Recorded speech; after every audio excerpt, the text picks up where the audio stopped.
At 8:30 that morning, you had firehouses filled with firemen talking about the same thing that you spoke about to your colleagues at work today. At 8:47, everything changed.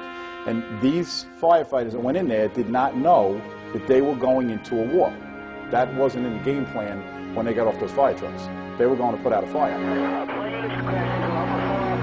The attacks on the World Trade Center towers on September 11, 2001, tested emergency responders well beyond their limits of experience and imagination.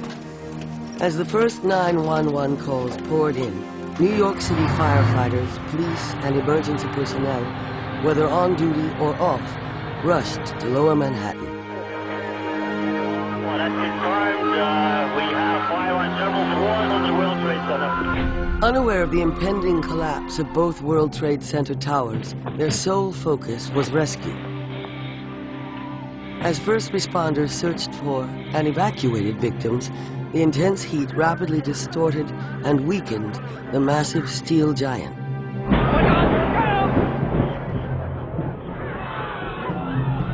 Oh my God.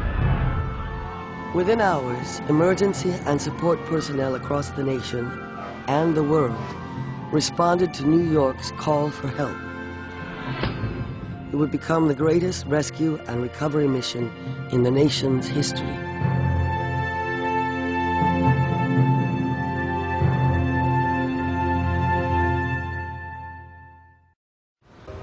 The World Trade Center complex encompassed 16 acres and contained 7 high-rise buildings, including the World Trade Center towers.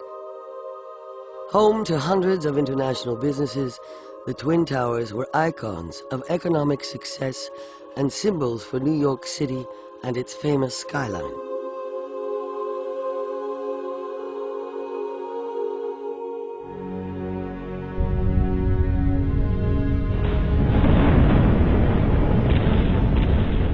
And north on Easy Street, you could feel the heat in the dust cloud. Just after the towers collapsed, casualty estimates were in the tens of thousands. I knew I couldn't outrun it, so I dove into a police command vehicle into the bus. Debris and dust. Conditions are unreal here. The command post is in trouble. We have people trapped in the building on the first floor. We got buried alive. That became our graveyard. The force of the explosion, whatever was on the street, just sealed off any way to get out. We basically took our last breath, and Lieutenant Tim McGinn from the New York Police Department was able to get to a handgun he had. Put the handgun up against the one window that we were trying to get in. The next thing I remember hearing is pop, pop, pop. At that point, all we knew, we had air again. We didn't know what was going on. We couldn't see anything. The building was completely blackened out. You couldn't see the sun, nothing. It looked like a tornado, a war. It looked very surrealistic. The ground started shaking again. And I basically looked up at the sky and said, oh my God, here we go again. I grabbed my partner and tucked her underneath me, brought her to the ground. The debris really got bad coming in. Then it was a deadly silence. Very deadly, deadly silence.